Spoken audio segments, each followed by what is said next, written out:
for being patient with us for our 5 o'clock budget meeting that will get started a few minutes late. But I call the 5 o'clock budget information meeting to order and turn it over to Alex and staff for more of our budget work. Great. Thank you, Mayor Pro Tem Scholl, and good evening, everyone. So the subject matter for tonight's meeting, general government, sanitation, planning. If we have time, we'll get into streets and highways, public works, and stormwater. We probably won't get that far. That's okay. We're not supposed to. Before we get into that, I wanted to just kind of recap some of the outstanding action items from last meeting. So specifically, there's a couple items that staff are still working on. First, the question about increasing the tax rate above revenue neutral. How did that affect our sales tax? Jamie's working on that, and we'll bring that to you in the near future. Aaron and Jamie are working on bringing back more details of the trash fee thing. But one notable thing that Aaron mentioned to me was that we did find out the trash fee, just standard, that's not tax deductible on people's taxes. But we'll bring back some more details. Ms. Provoznak did some investigation on the questions about paying off the loan. Jamie, do you mind kind of sharing that real quick? Yeah, absolutely. I think this is slide 30 in your deck. 3 or 30? Sorry? 3 or 30. 30? Thank you. An update here. So as of April 20th, your principal account balance on the loan is $1,750,800. You guys want me to put it up here? Is this, Yes, that is the document, sir. does it have a page number on it? It should have, but I can put it up here as well. Yes, please. I don't see There a it page is. number. Okay, so, it should be slide 30, there it is. As of April 20, there's your number, 1.7, and per your closing agreement, the prepayment question that you had. Your prepayment question, so this is the statement verbatim, so I just wanna read it to you. The borrower may not prepay the outstanding principal component of the amount before January 11th, 2024. So we have to have some probably steep penalties if we went before that. I believe those were the two questions that you had related to debt. Great. Thank you. That takes care of my question about that. So that's not a possibility. Not quite yet, sir. Not yet. Next year? Right. But it would be this budget cycle. Yes, it would. So, I mean, After the 11th of January 2024, you can prepay without being penalized. There are probably gonna be some costs associated with that, and then the principal as well. Oh, we weren't thinking about prepaying it before the January 11th, but Yeah, that you date, cannot. that date period after that is still in this budget cycle. That's correct, sir. So we could pay it next spring, a year from now, with no prepayment penalty, Correct, if sir. we were to consider that. That's a good point. That's a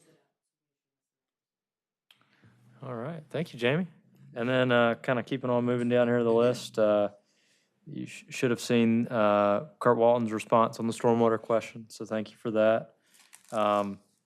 Several items we'll be prepared to make sure we kind of bring up and emphasize. We heard those were important to board members. The HVAC system, the history of that and the need, the sewer studies, sidewalk implementation, stormwater projects, the 50th anniversary, not the 10th anniversary. I apologize for that typo. And yeah, that was all we had on our list. So that being said, if there are no other questions before we get started, I'll turn it over to Ms. Nichols. hey, I'd have been perfectly okay with rocking an 80s party. I'm just saying. Still could. Yeah. Okay, you guys ready to get into it? We will. Go whether we are or not. Well, we will start off tonight with general government, and this one isn't too scary, so it should be a good introduction for you guys. And then Karen's also going to give you some information about insurance rates and how those have been affected with this year. So good news story right now in general government. We are coming to you tonight with a $57,000 decrease in this department. There's really no notable changes, but I want to stand here before you and give a shout out to not only our IT vendor, CompuNet World, as well as our attorney, Cox Law Firm, because neither of them have increased their services for us in many, many years. So they are keeping their rates for us flat, and they have been doing so for several years. So I wanted to point that out, and they both do a great job for us. So there's really no notable changes in this budget. Staff worked very hard to make sure we could get it as skinny as possible, knowing that we have a lot of decisions to make for this budget cycle. The couple of increases to note, one are the salary and related, per the salary policy that the council has already adopted a couple years ago. To refresh your memory, that includes a CPI increase, whatever CPI is. That includes a pay step increase so that salaries are not, do not get condensed and crushed as we go up the ranks. And then there's also a performance bonus that usually council allows to be handed out during Christmas. So that's what that includes, and that's what those increases are, and that is per your policy. The other increase in this line is the pay study. And based on your priorities that you adopted for this coming fiscal year, it was under a sustain the core services. You asked that we budget for an employee pay study and implementation. So that $7,000 is just for the study itself. And then I will let you know, while it's not in general government, there is $50,000 in contingency for the implementation, should that pay study come back and say that we need some increases in certain areas. We have budgeted $50,000. It could be less, we don't know. We've just budgeted an amount in contingency, should that pay study come back and say that we need to make a few changes. And then the third one is your election expense. Every other year, as you know, Union County does handle the elections for the town. This year, 2 seats are up, District 4 and 5 for election.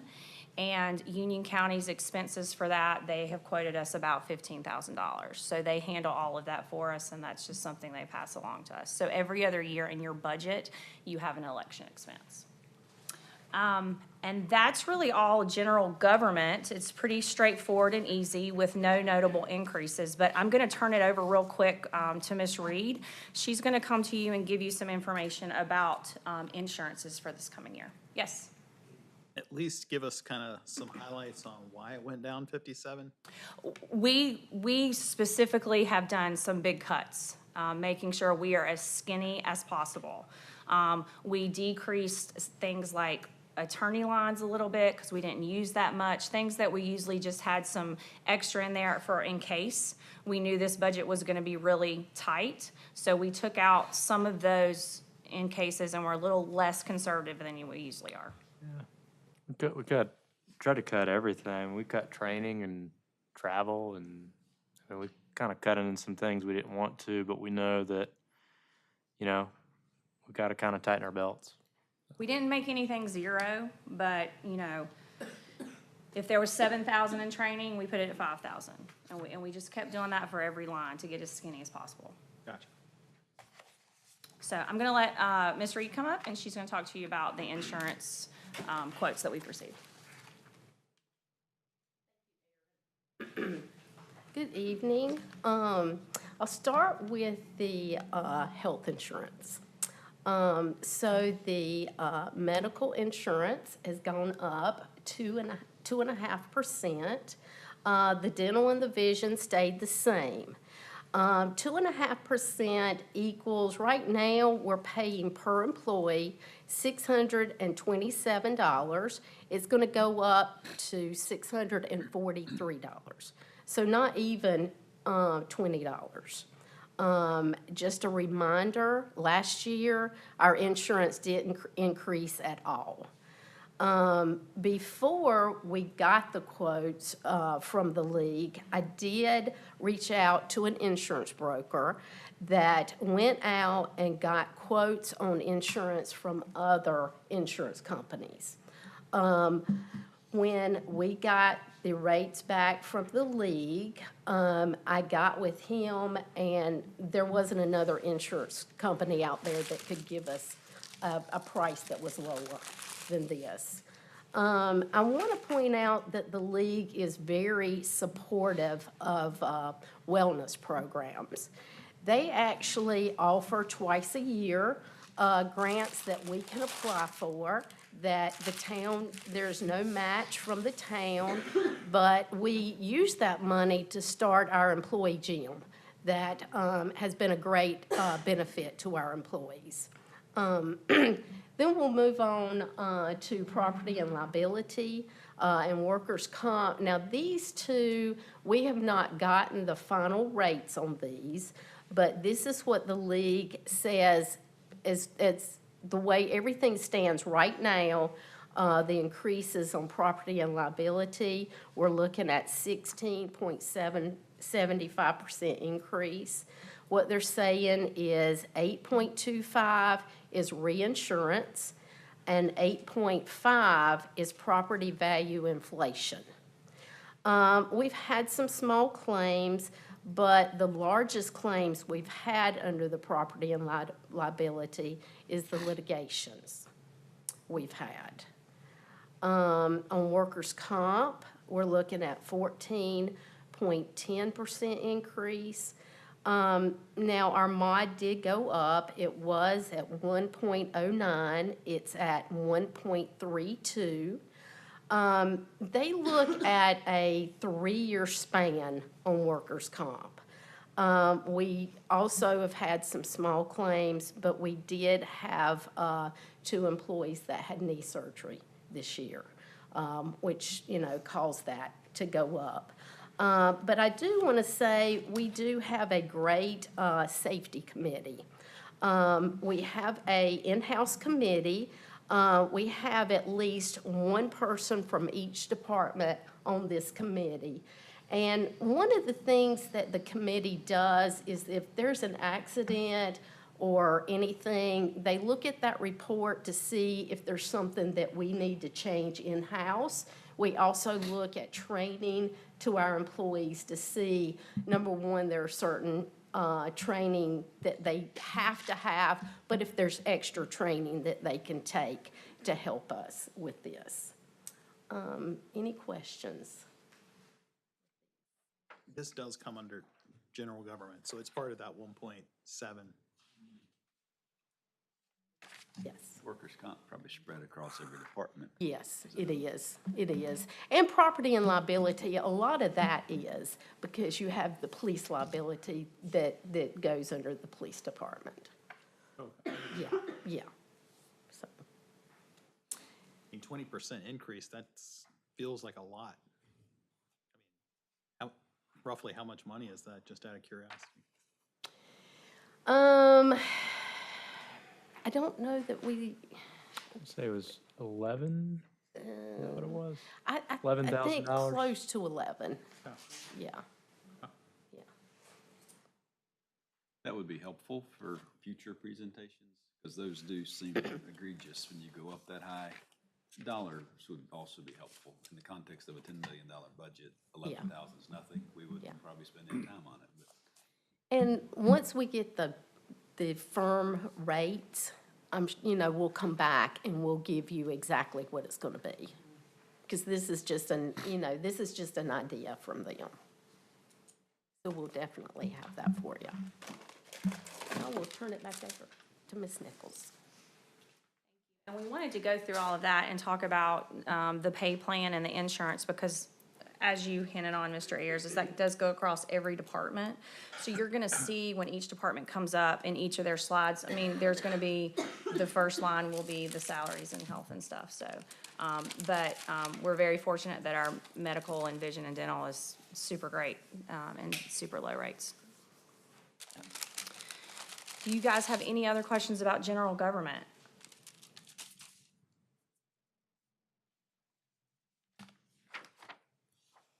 Not at this time? Okay, well, we're here all night. No, I'm just kidding. So if you think of something. So if you don't have any questions about general government, we're gonna go on to another story that you're very familiar with, and that is sanitation.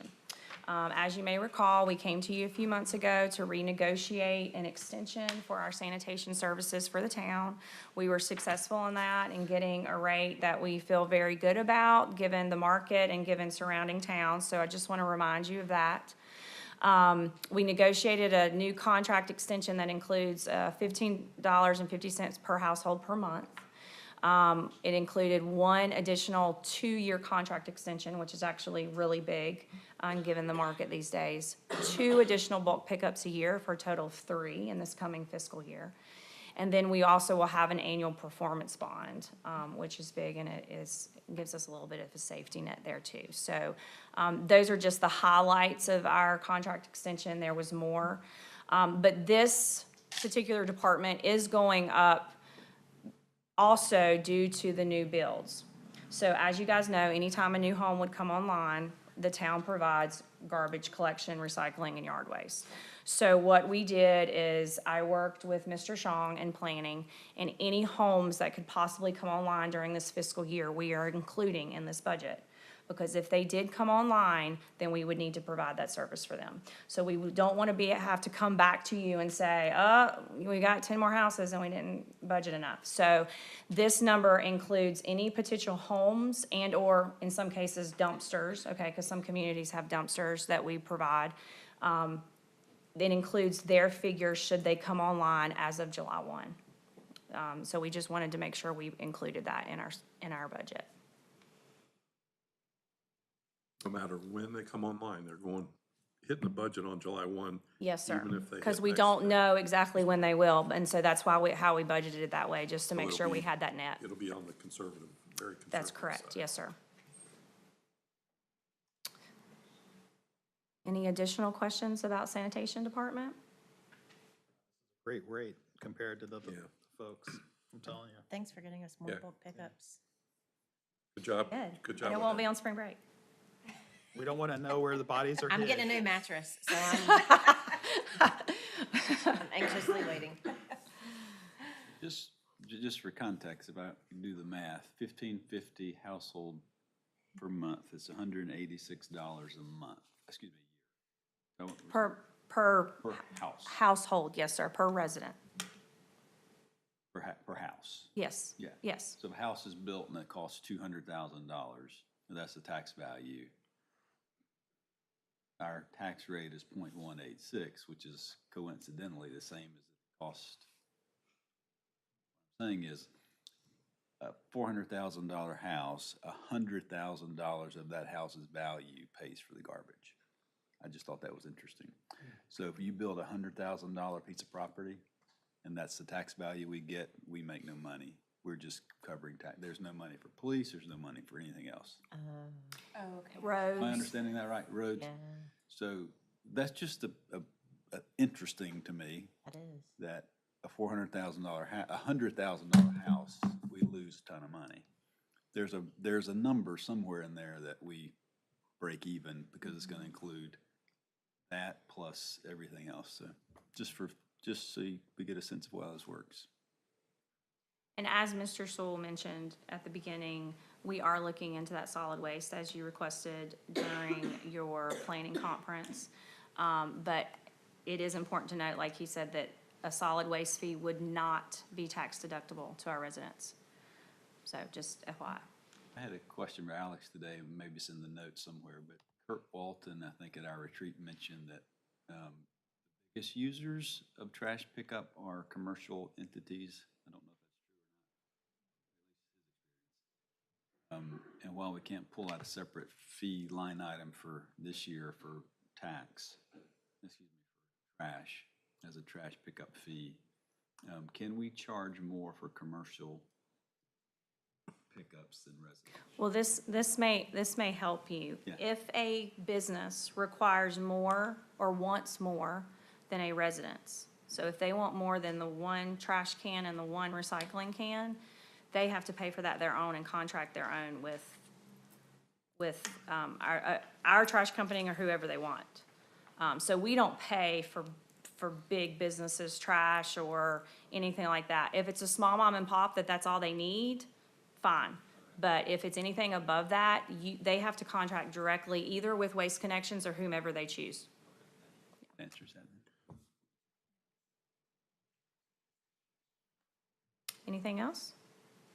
Okay, if there's no more questions, I will turn it over to Mr. Shaw.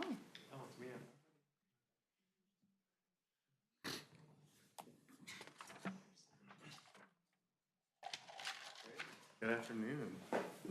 Almost fell. All right, so I have handing out a new fee schedule. So there'll be a slide in my presentation discussing this. This will be adopted with the. Hello. Would you like?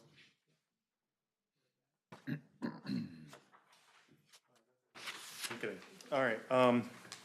Thank you, council. All right, so this is the planning and zoning budget. So we are having a $62,000 increase from last year, but overall, actually, the budget's going down because of the CRTPO grant. I don't like to spend money, so we're under projected for the year. So really, all that's going up is salaries, computer-related, fuel, and then there's that CRTPO grant match in there. Did do a lot of cost savings for legal, inventory, nuisance abatement, and town beautification, but also most of our line items also went down as well. Those are just some notable ones that went down. So at the 2023 retreat this year, you guys identified the following priorities, and they are all covered by that CRTPO grant. So there's a small area plan, which is the station area plan, to incorporate the TOD into the Stallings Development Ordinance, show it on the zoning map, and the CRTPO grant will fund a complete overhaul with that. There are also identified comprehensive land use plan updates. The CRTPO grant is also going to update that as well with the atrium and the Silverline plan. So we are expected to start getting a consultant on July 1st, and then hopefully we'll finish within the timeframe of the grant, and we'll get reimbursed from December to next year, June. So sometime around then, we'll get $100,000 back. So essentially, here's the breakdown. We'll be eligible to get reimbursed this money on July 1st after we can select a consultant. So the total project cost of the CRTPO grant for all those updates of those plans is $125,000, and will be reimbursed $100,000. So the cost of the town is $25,000 total. And that's why my budget is going up, just because of this. But if you take $100,000 away, the budget's going down in planning and zoning. And we did get that. We did, yeah, we did. Cool. So right now, I'm having my RFQ being reviewed by NCDOT currently. After they give me the okay, I'm gonna send it out to consultants. Hopefully, we'll get a good amount. We'll see. Yeah. In preparation for this transportation overlay area going through, would it be appropriate for us, or do you recommend the council take a look at restricting or changing some of the zoning in those areas to prevent stuff that we would anticipate would not be a good use of land? So That'd be preemptive, too early. I don't think so. Council directed me back in 2021 to look at the use table, and we overhauled the use table and reorganized all the uses in mixed use.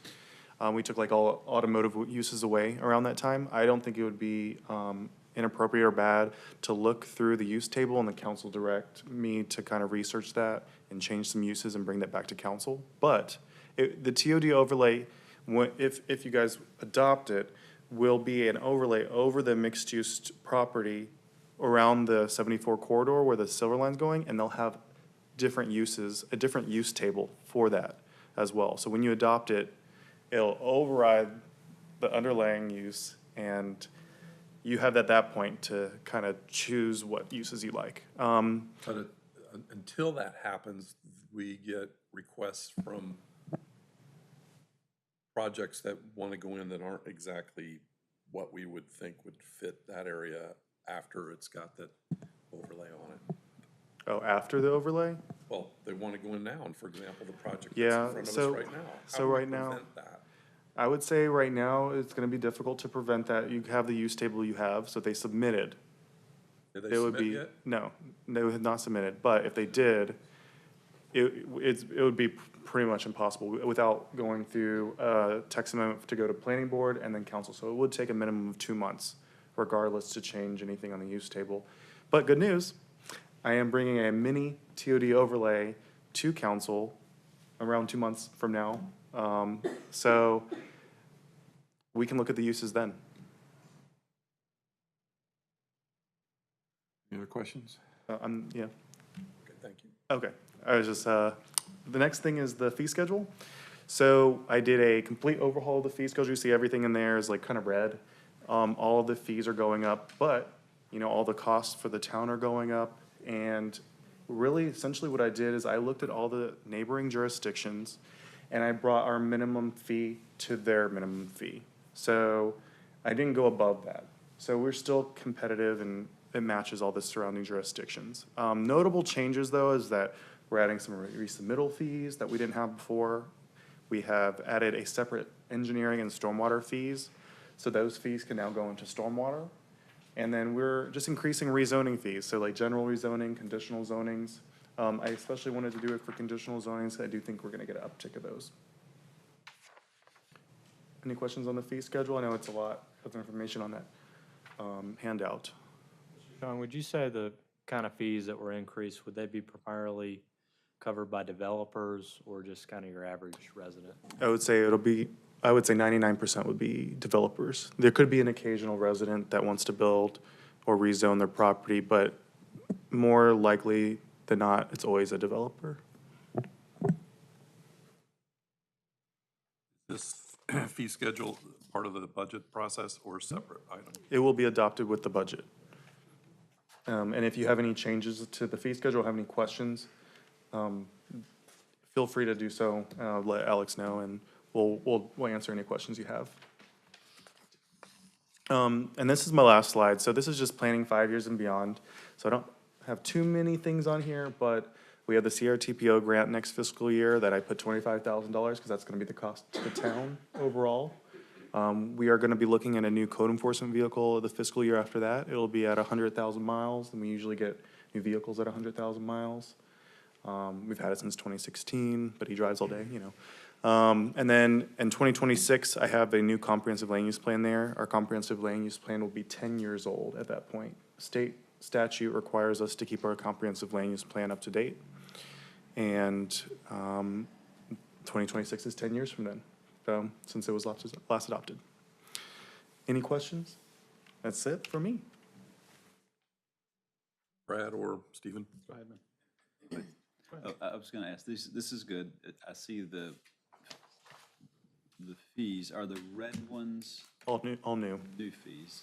And if it's red where the text is, I changed the name of the permit or name of the thing to make it more, to clarify the specific fee that they're paying for. And also some fees are new in there because they have a requirement in the ordinance to be a permit, and then they aren't on the current fee schedule at all. So we just put them in there. Charging them? No. Or they just, okay. But now we will be with the new fee schedule.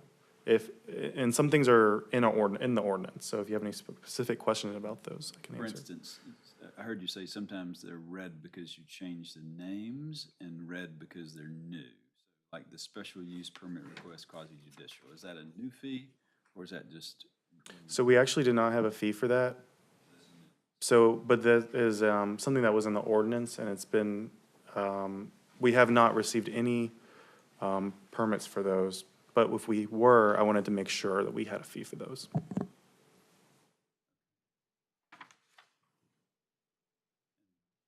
Okay, that's fine. I'll go back and look at the other one too. I'm just curious as to, you brought them up to the minimum of other towns nearby. That makes me feel good.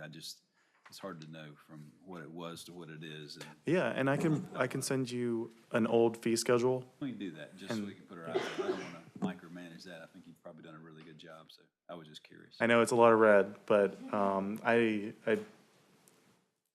made sure to kind of nitpick it to make sure everything works out well for us. My one question was just that, at one point, we had talked about that the fees would actually represent the actual expense to the town to some extent. So do you feel like that these cover that? So on the last page, all the way in the back, we did some fee calculations. Now, we put 100 hours of like fees where we do reviews and everything on the engineering side. Those are for construction documents specifically. I would say overall, I even talked to Mac about this, the town will pretty much always lose money for the fees compared to costs, yeah. I thought there was a movement to take and If- update that, but that's okay. I If we mean, were to do that, we'd probably be pretty expensive, and then we'd be the most expensive town in the area. Yeah. To develop in. we could start a trend. Yeah, I don't know if you want that, but if you No, I'm want. just kidding. I was just curious. I would say we at least meet the cost of all the surrounding towns, so I don't think it's controversial. But if you wanted me to research more money, I can do it, yeah.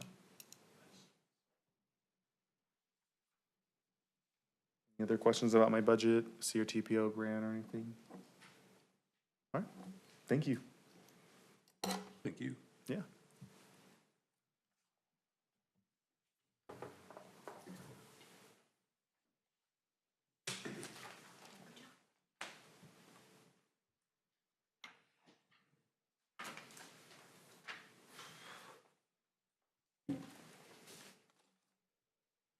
Good evening. Just jump right in here, starting with streets and highways. Here's an overview of the budget, and I'll note that we have a total decrease of about $370,000. I'll touch on some of the big notable cost reductions and increases here. So you see the $105,000 decrease in utilities. That cost will still be incurred, however, we transferred that over to Public Works. So we just took it out of transportation and moved it directly over to Public Works there.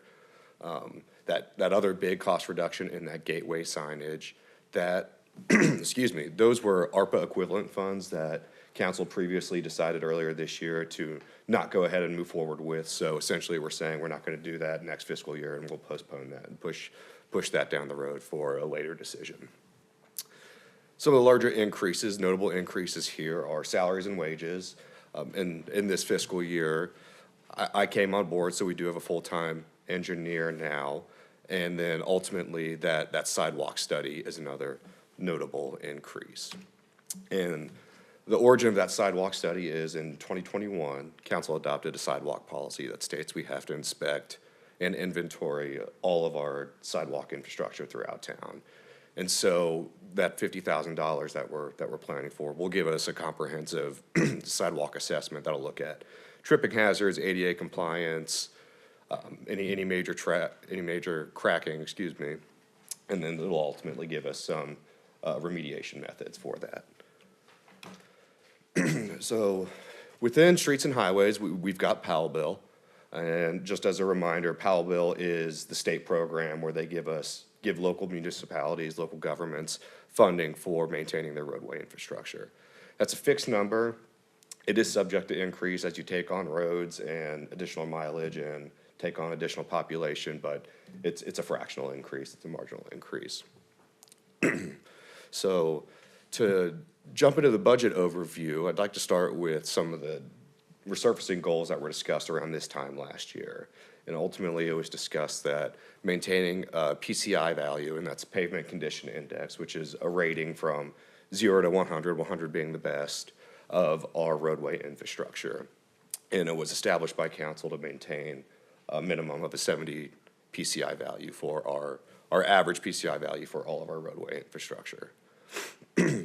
Additionally, it was discussed that in order to maintain that and meet that goal, a total of $1.25 million annually would need to be contributed towards the resurfacing program. And where that number comes from was essentially this is a really good chart that shows that we need to do preventative maintenance on top of reactive maintenance. And so ultimately killing two birds with one stone here to get us to a point to where we can consistently maintain, build up our PCI value above that 70, and then also consistently maintain that. So you can see the price comparisons here, that a lot cheaper to pay for rehabilitation than it is to, when it gets to ultimate failure, where you're gonna eat up a lot of your budget. And so, jumping further into that, our current PCI value is about 68.8, almost 69 here. And we expect that to go up a little bit with our current resurfacing contract that'll be done by the end of this fiscal year. But not much though, maybe a half a point or so. And this is also a very good chart that shows the expenditure comparisons over the next 10 years in relation to PCI value. So ultimately, this red line across the middle here is that the goal of 70 or above. And you can see the bottom yellow here is if we just use the $450,000 that's provided from the PAL bill. And then you have 500,000 in blue, 750, $1 million, and then once we get to that 1.25 million, that's where we reach above that 70 PCI and then get into a holding pattern as well with that PCI value. And one thing I do want to note as well is that inflation is not included in these numbers, so these are probably amounts that we'll need to continuously look at each budget season when we're planning for these resurfacing programs. This is a good chart that basically shows if we don't do this, if we don't contribute this 1.25 million at a minimum, then not only does our backlog increase, but with the backlog increase, you can see kind of an inversely proportionate relationship with our PCI value. So as our backlog increases significantly, our PCI value will decrease significantly because we'll have more roads that are in the very poor to failure stage. And so, all that being said, to ensure we're maintaining that council goal of meeting the minimum PCI value of 70 or above, staff, does recommend that additional $800,000 allotment towards resurfacing program in order to maintain that, meet that council goal. And this kind of outlook shows the 5-year capital improvement plan, includes that that $800,000 additional allotment, as well as kind of how it's broken down. And again, the funding that we get from PAL bill is subject to increase a little bit, but it'd be marginal, given our mileage and population. And I'd be happy to answer any questions. Kevin, that 50,000 for sidewalks, that's repair, that's not the study. Correct. And is our budget proposed that we do the study every year? Every 3 years. So the 50,000 study this year would be the first of a 3-year cycle? Yep, the policy was adopted in '21. Now, my question is, the 1.2 for roads allows us to follow this line that's gray on that chart. How do we fund, and my understanding is this covers roads that are not meeting the PCI level, and you fix them now, that saves us cost down the road, but what do you do about roads that are failed? Where and when, are they part of this program at all? Not to be selfish, but I do live on one of those roads, Strawberry Road. So I'll often wonder, where will that road fit into this plan? No, that's Different project over here that's outside the resurfacing program? ultimately it could be. However, given the nature, you said Strawberry Road? Yeah, but there are probably others. I don't want to hone in on that one. That's just the one I'm. Sure. It just depends truly on the quality of the road, the structure. So I believe Strawberry, just as an example, is just complete failure. So you're getting down here to that 15 times the cost where it would be to rehabilitate the road that it is up here. So ultimately, we've got a data analysis program that looks at this where, because you got to look at the size of the roads as well on top of the quantity, or the quality, excuse me. So where there's going to be a point where it makes sense to knock out smaller failure roads, because the balance here is making sure you're not eating up your entire budget on one specific road, but also prolonging the life of the existing infrastructure that's more up here in the good and satisfactory. So it's a balance of preventative maintenance to a point where the funding makes sense to come in and knock out. So for this project, for this current resurfacing contract, as an example, we are doing some preventative maintenance, but also we are knocking out some smaller areas where it's complete failure and where it's reconstruction. Obviously, those are big budget eaters, so it's just a balance of budget and quality of the roads, if that's answering your question. Back up to the lines again, please. So it just occurs to me that the 1.25, I know inflation's not included and it's really high, but it will normalize down to 2.5, hopefully within a year. So the 1.25, there, you end up with a gap above the 70% line, right? Yep. So it feels to me like that purple line, if we can trust the data, even with inflation, is a closer target. Even, and that's a standard, the purple line, if I can read it, is $1 million. So it's a Powell bill plus 600,000, if I'm not mistaken. Get you to $1 million. Looks like if you can trust that data, not including inflation, that gets you closer to the red line than the silver line, which almost says we're spending too much money on resurfacing in the out years. And it also assumes you're doing a flat amount every year, where we could do 600,000 this year in a bad year economically, 800,000 next year, 600, 800, and kind of follow that red line again, not including inflation. I'm just putting that out there for discussion. If we're trying to fix roads, save money at the same time to fund things like other things we want to do. Reaction? I didn't ask a question. I was just sort of talking for a minute. Question, after all that, there was no question? I think as I talk sometimes. Well, I got a thought, but you asked him a question, so I did? Oh, did you have any reaction to there, you got it. my stream of consciousness?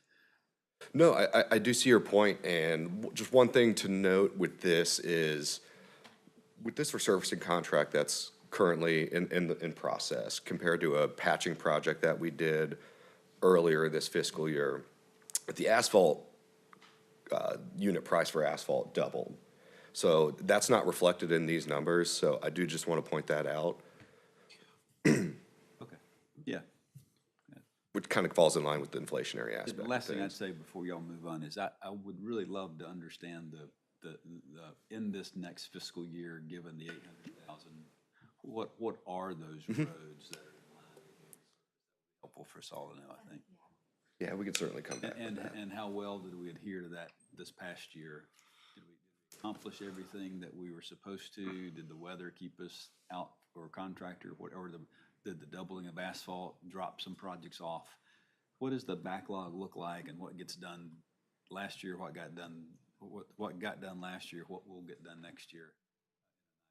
Is it too much to ask to do the same for sidewalks? Kind of know which ones have been done or which ones are coming up soon to be done? When it comes to just general repair, Yes.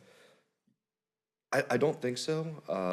My only hesitation with that is I think we're pretty much starting from square one with the Okay. sidewalks and doing an inventory and assessment of them. Okay. So I don't know, that's something we would have available as a result of that sidewalk assessment. I need to do some digging to see if we've got some preliminary information on Okay. that. But I don't know how detailed that would be. Okay. And that's something I can Yeah, certainly I look think the into. study that we're doing, Heather, would answer that question. You know, Okay. what is the inventory? Just we don't, as far as we know, we don't know, you know, it's never been done. Okay. It's a good question. It's exactly what we want to know. Okay. Would it be possible to throw a 2.5%, 3% rate of inflation on this that chart, so it's a little more reflective of, I mean, looking at that, not knowing that inflation's not in there, and we're going out to, can't even read the number. 10 years. Thank you, 10 years from now, it's not realistic. I need to see something that's got a little more realistic inflation, and 2.5 or 3 is averaged over time is probably reasonable. Sure, we're gonna have a little bit higher, and sure, we're gonna have a little bit lower, but if you have that, at least we'll be, Sure. I'd appreciate that. Yeah, absolutely. You guys think it's worth the effort or not? If he can do it, this was a consultant's work, so.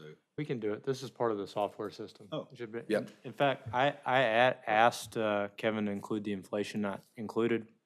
And I think I might have caused some confusion on here because when I asked him to do that, I wanted to make it clear that this year, costs have gone up, right?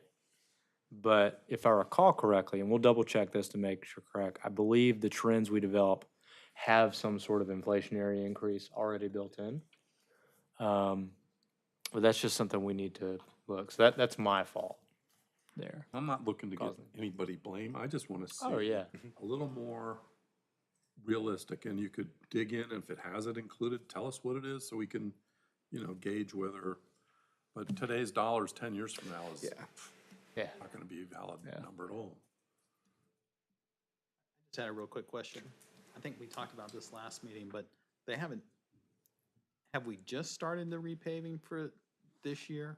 And it's expected to be like implemented over the next couple of months, or? So they expect to begin over here in the park on May 15th, and they expect to finish the contract on June 19th.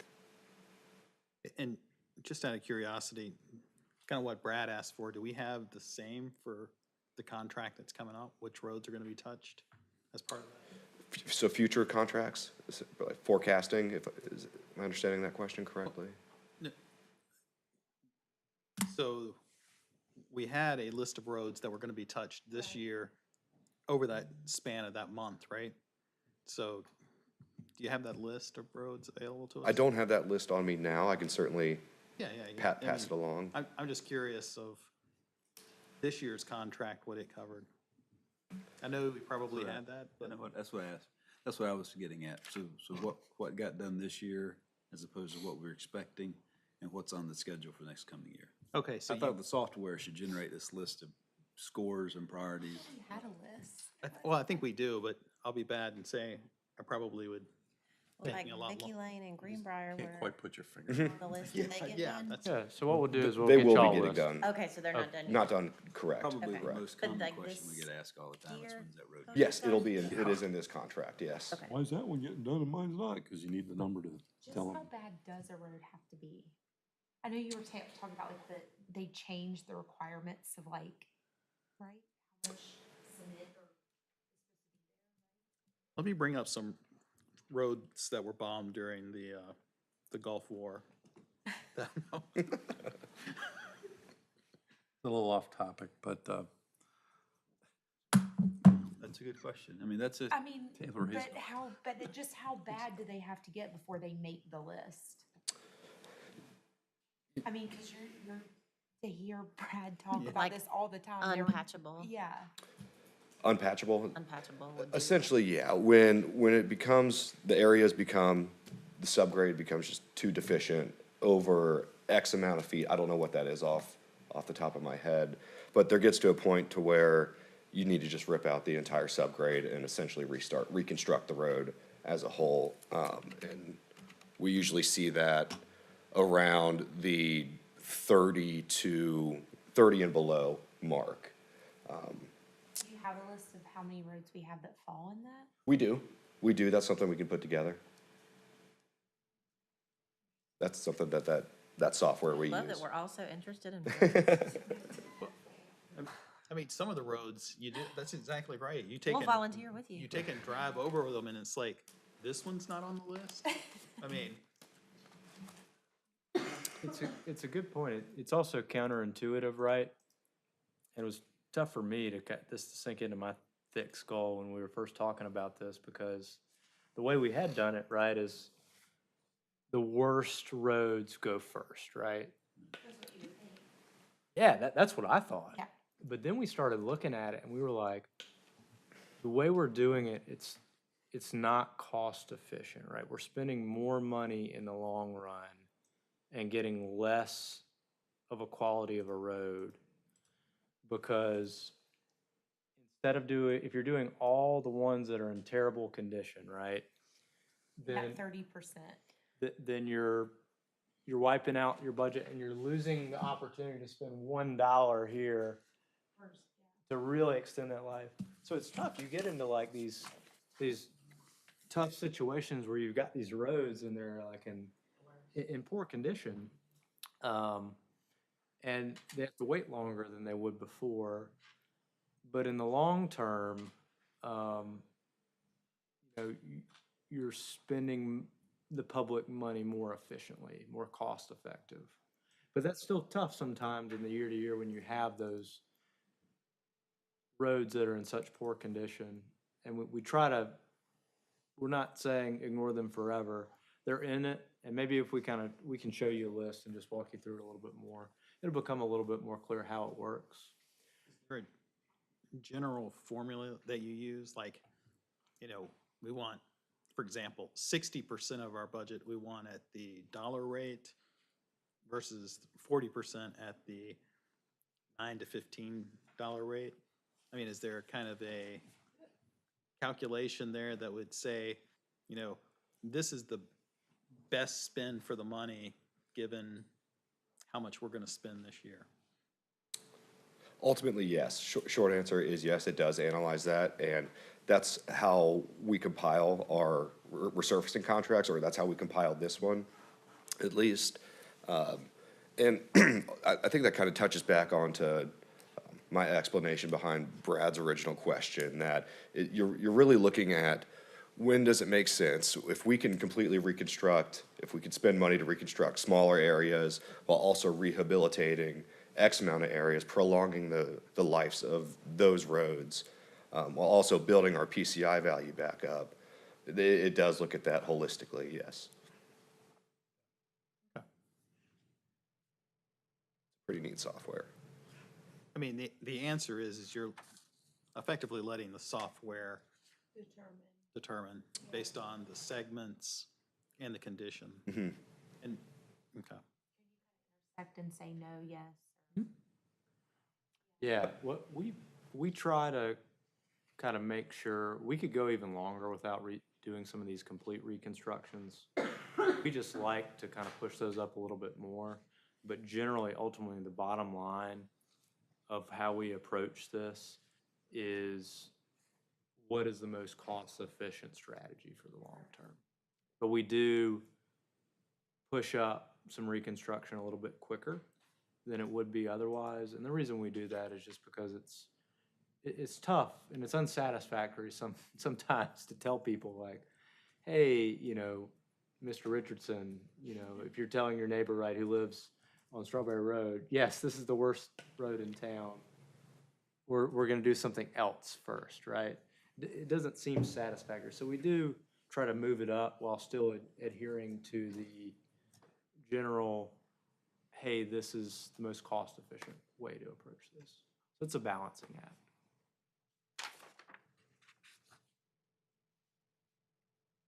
Anything else? Anything else, Kevin? I don't think so. Thank you very much. Thank you. Thanks.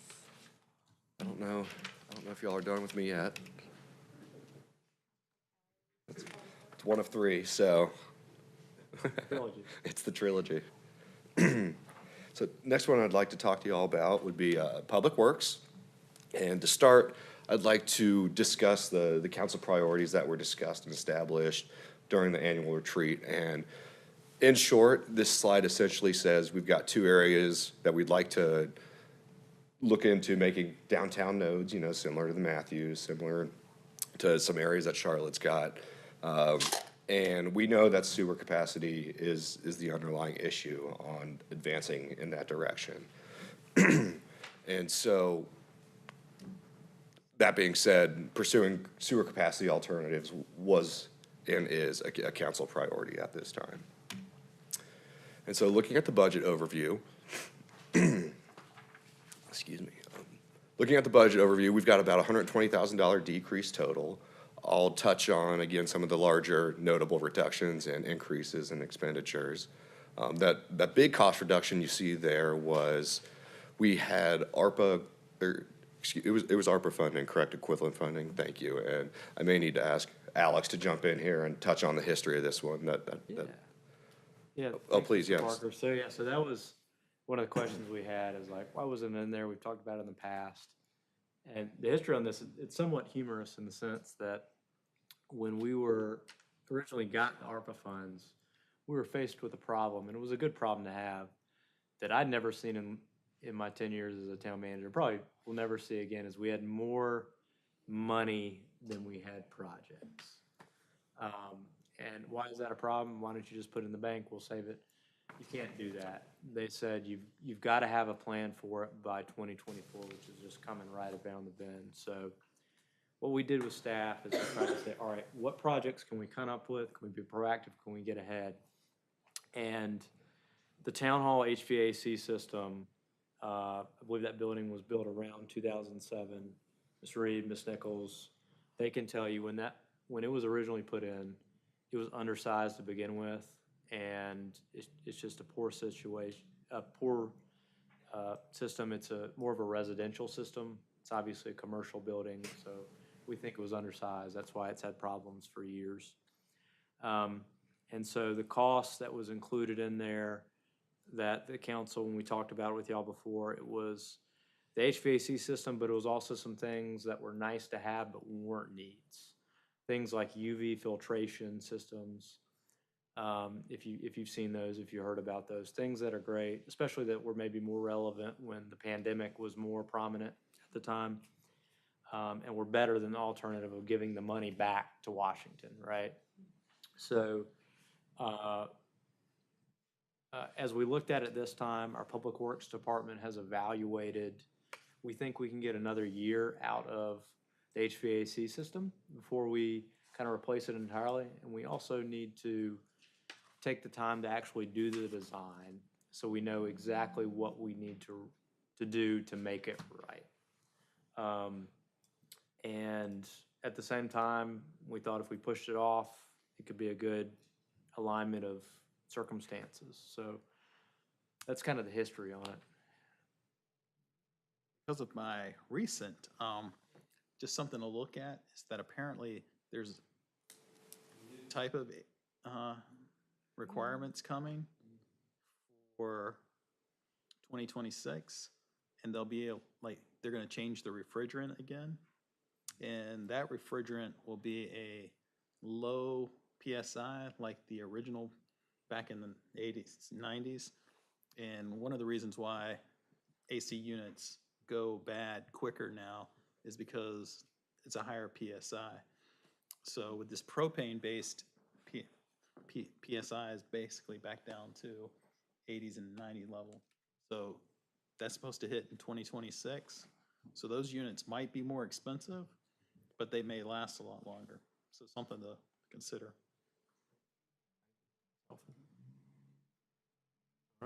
Yeah, no, and that's very helpful because ultimately in this fiscal year, what we're planning on proposing to do is pursue design at 50,000 and then implement the design down the road. And so, any more questions on HVAC and how the numbers got to where they are there?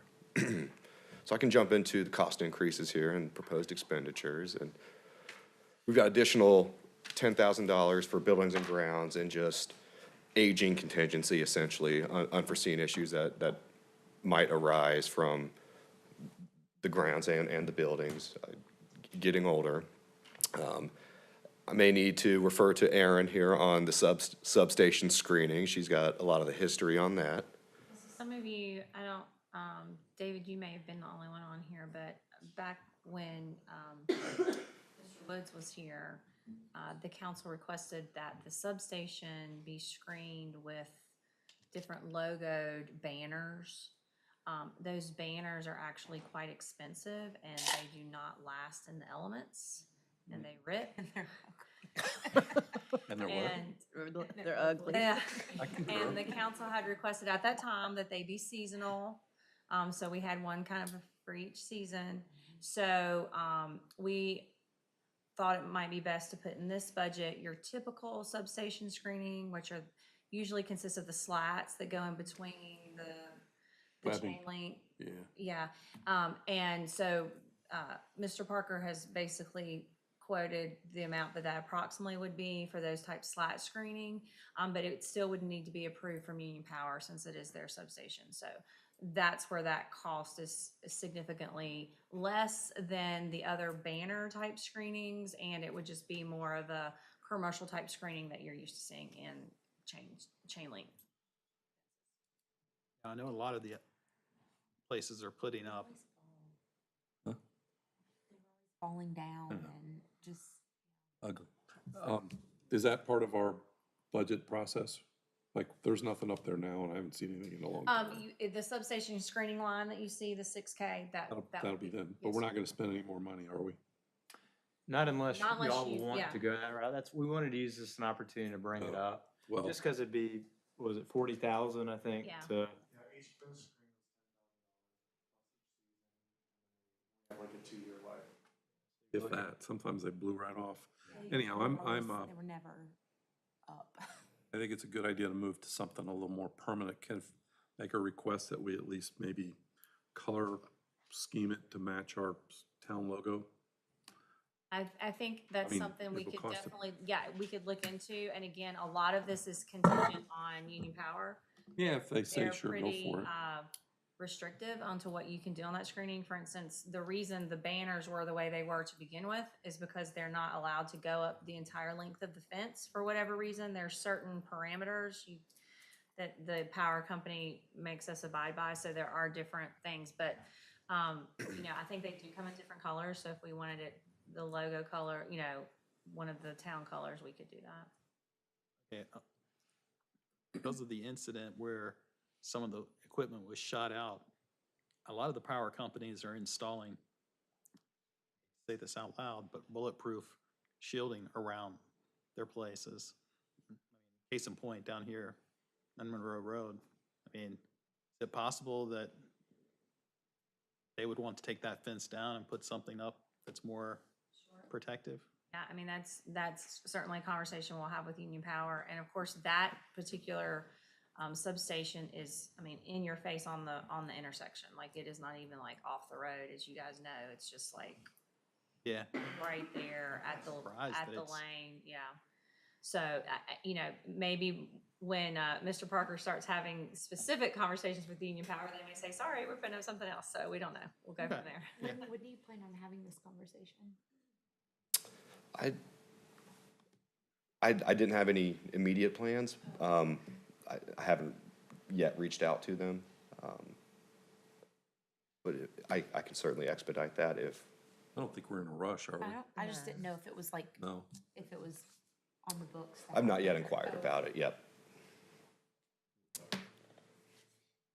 so what we'll do is get a price to match kind of one of the custom colors or close to it, for the Stallings leaf, and just kind of see what that number is. And as we go through the process, we'll be prepared to bring that to you, and we can converse with Union Power and make sure that they're comfortable with that.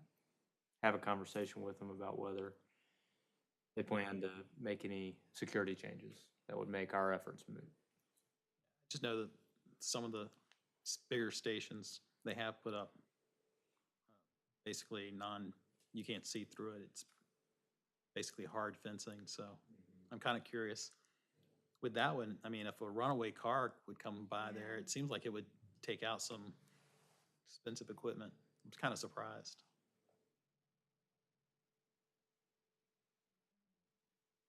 Well, thank you, Aaron.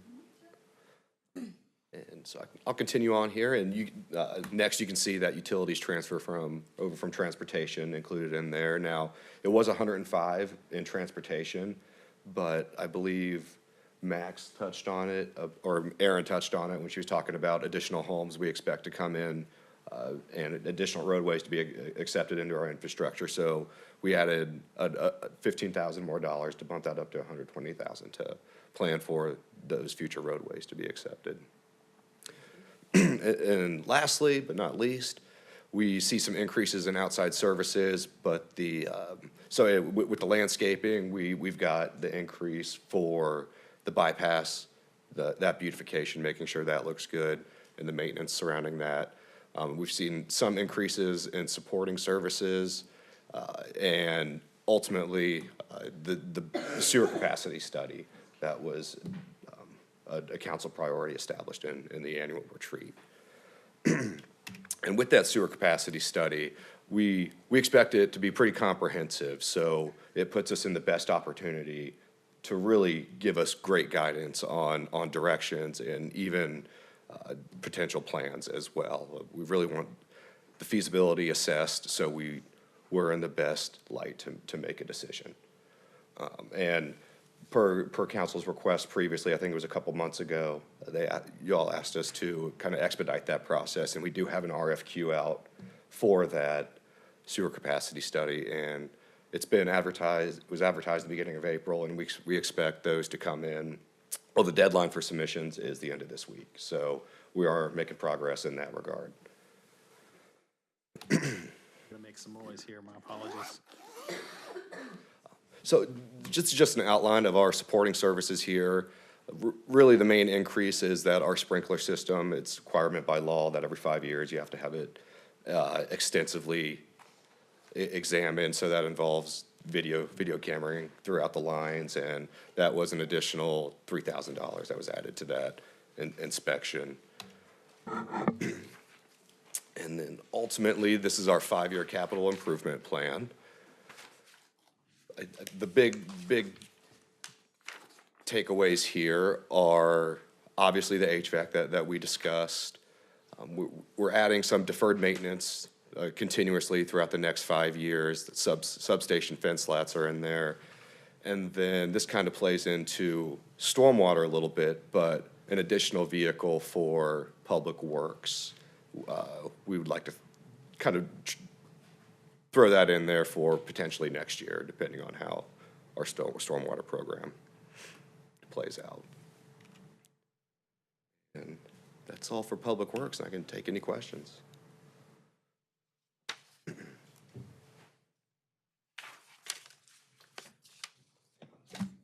I'll just ask one, the 100,000, and apparently I've put that sheet of paper somewhere else. It was on the notables list, right, from last week? Study or what? Or the truck?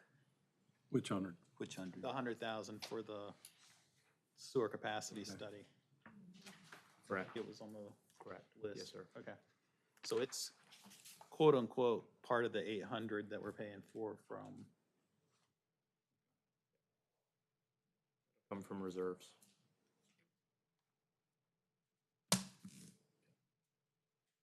Not budget related, but how is the pothole reporting, that portal piece working?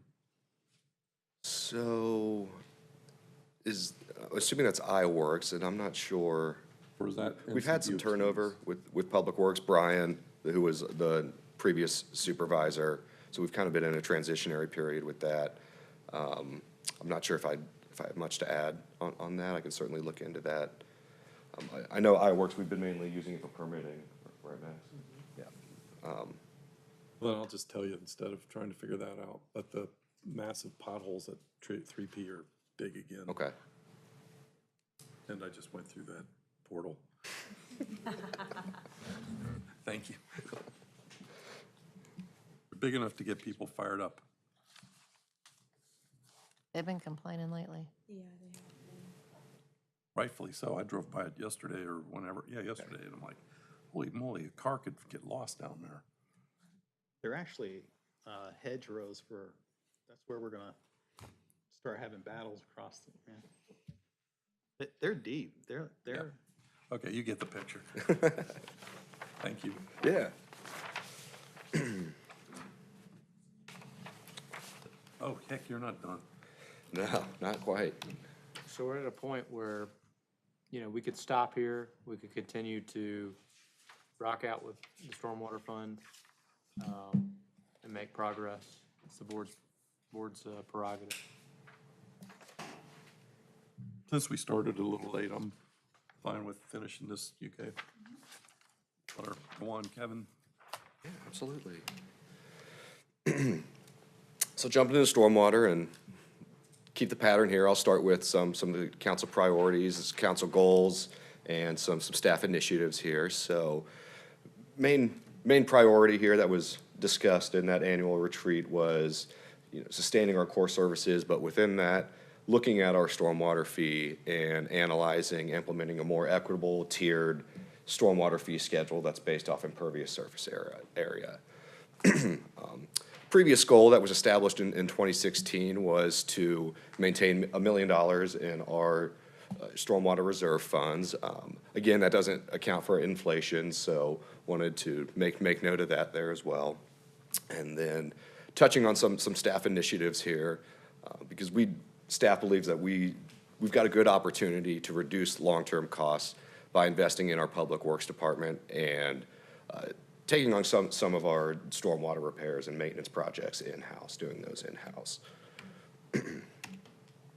And so jumping into the budget overview here, we've got a notable increase in salaries and wages. And again, the full-time engineer plays a role in that, but we've also split our public works supervisor into the stormwater salary line as well. So he's split between stormwater and public works. Big increase there in maintenance and repairs at $150,000, and that was truly based off the cost we've seen through this most recent current fiscal year. So planning for that.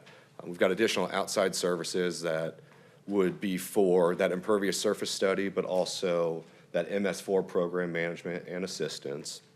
And that is, the MS4 permit is the stormwater permit that is issued to us by the state and NCDEQ, Department of Environmental Quality there. Previously, we've had some issues here with an audit that we did not pass. So, and those MS4 permits and maintaining compliance with those are pretty extensive.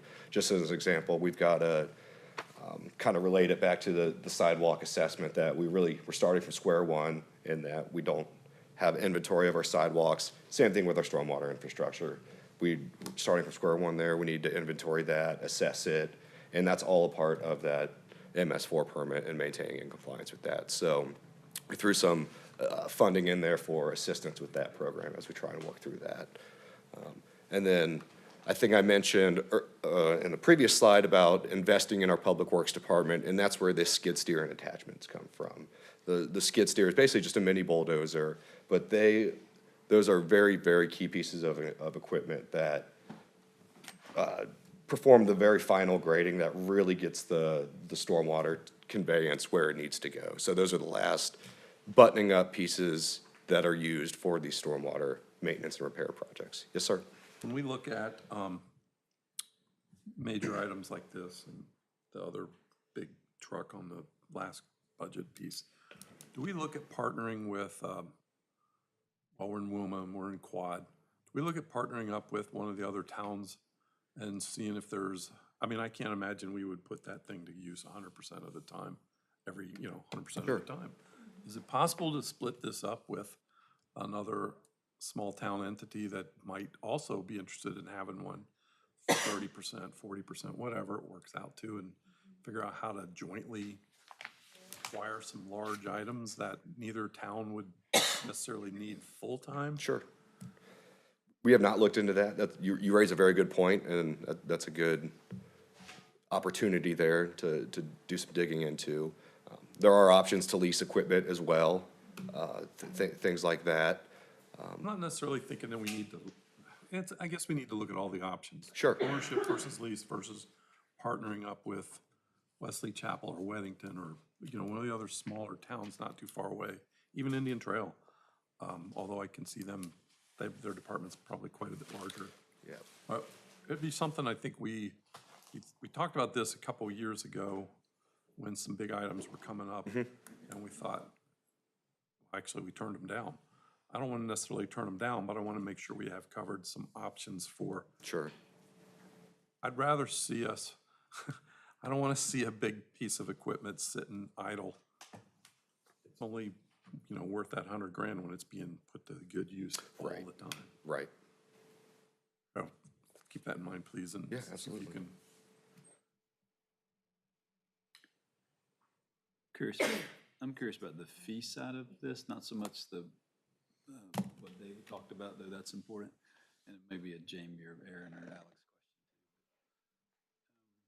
The 33 ERU and the $46 per lot, when do you have to have those approved if you're changing them to land on the tax bill? Is it through our budget process?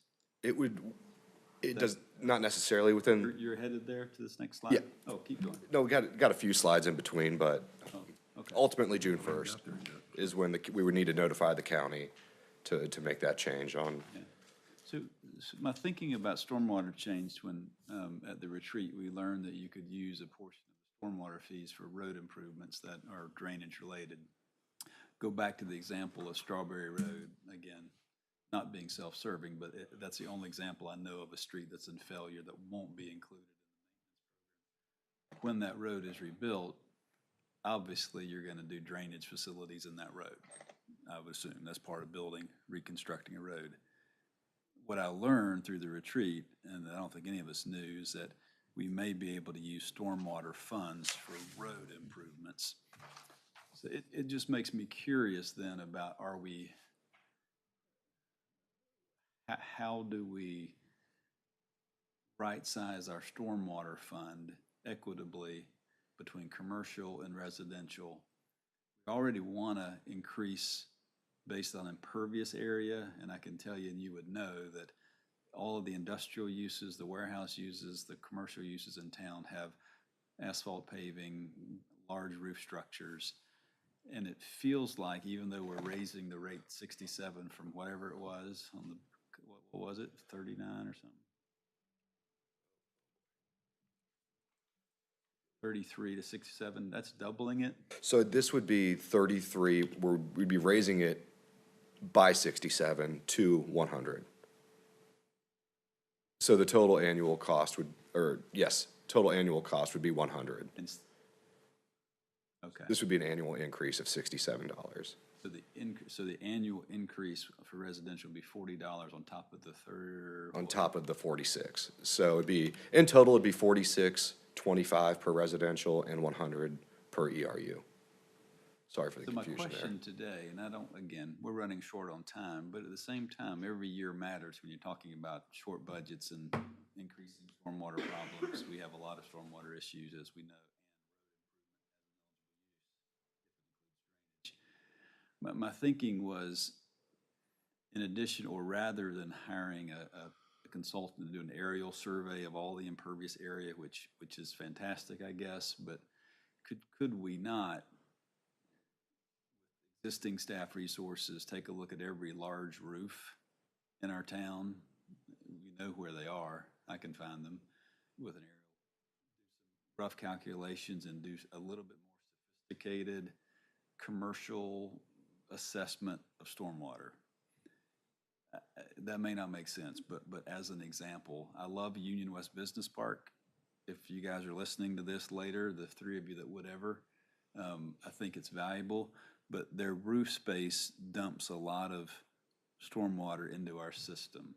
I don't know that $100 per ERU, I don't know what that means, but it dumps a whole lot more than another small business who commercial hair salon out of a residential house. Is there not a way to step up just upon sort of the rough calculations that a $100 per ERU for a commercial space is a residential sized lot to 2 or 3 times that for a large manufacturing use? And would that not begin building some reserves above the million to handle water and roads? You may not have time to do all that by June the 1st, and I'm aware of that. I just want to log that as a comment that as we do the study, my water bill is tiered. If I sprinkle my water and I get in that 4th tier, I'm paying a lot of money, right? Irrigation, Irrigation. do you have it? Say again? Do you have irrigation? Oh, that'll cost you. What's an ERU? It's an equivalent residential unit, so it's 2,060 square feet of commercial space is equivalent to a residential unit. So you can make, so a So you are large, doing large, that, so a large building has large more building ERUs. Yes, that's, Maybe that, and when you talk about roofs only, aren't you also needing to consider parking correct, all impervious surface area, as yep, well as rooftop? correct, so a yep. large building is paying more because they have more ERUs? Oh, so just forget what I said. Make sense? It does.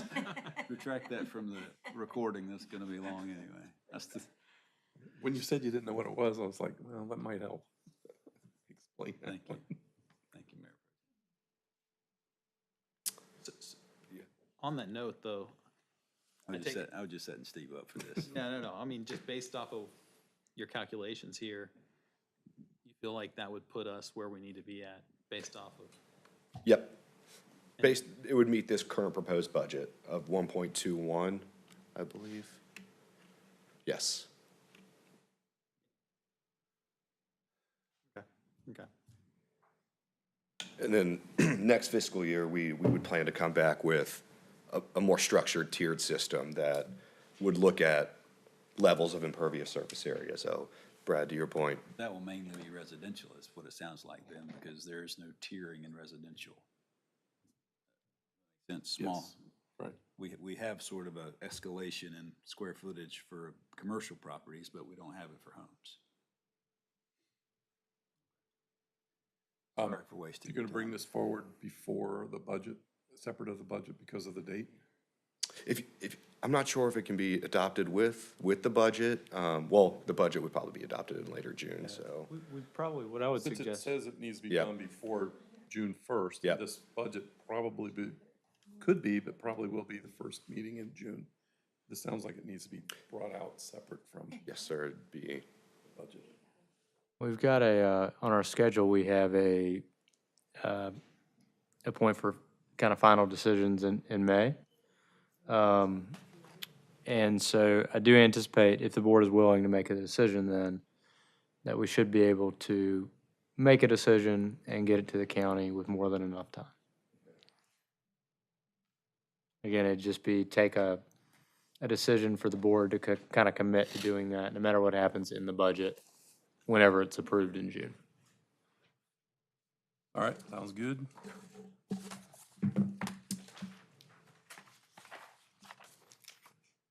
sure. Covered that. Outlining the five-year plan. Were there any other questions about, kind of jumped around there, but, I'm sorry to go back. no. Oh, you stuck on that same screen again. I am, because it just occurs to me, I mean, literally, that I'm looking at the commercial 67 in addition to what's now 30-something. That's a 200% increase in a fee. Now I'm gonna go on the other side of this and say, gosh, that seems like a very large portional increase, but it was done to meet the budget. Is that what you've said? Got a stormwater budget, and we right-size these fees to get to that number. Correct. Okay. Yeah, I don't think the fees have, to my knowledge, have ever gone up. Never So- gonna. The original ones were adopted in 2014 and have not Be able to changed. say that's a comparable fee to communities around us? To Charlotte's, yeah. Charlotte? Yep. Curious as to what Indian Trail and would be as a point of information for later. The one thing I would say, just talking with Justin in the past, is that it's not apples to apples, because how many they clear and how many they do in a year.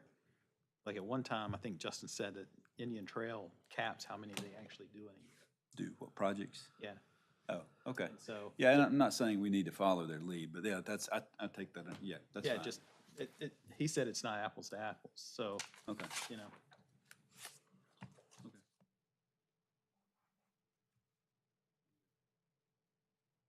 Good, good. Thank you, Kevin. Yeah, thank you all. I appreciate it. Thank you, staff. Alex, does that wrap up this portion of the meeting? Yes, sir, Mr. Mayor Pro Tem. Thank you very much, y'all. Let's adjourn from the budget portion of our meeting, and Motion adjourn. Second. all in favor? Yes. Aye. We'll meet back at 7 o'clock. Close out of it.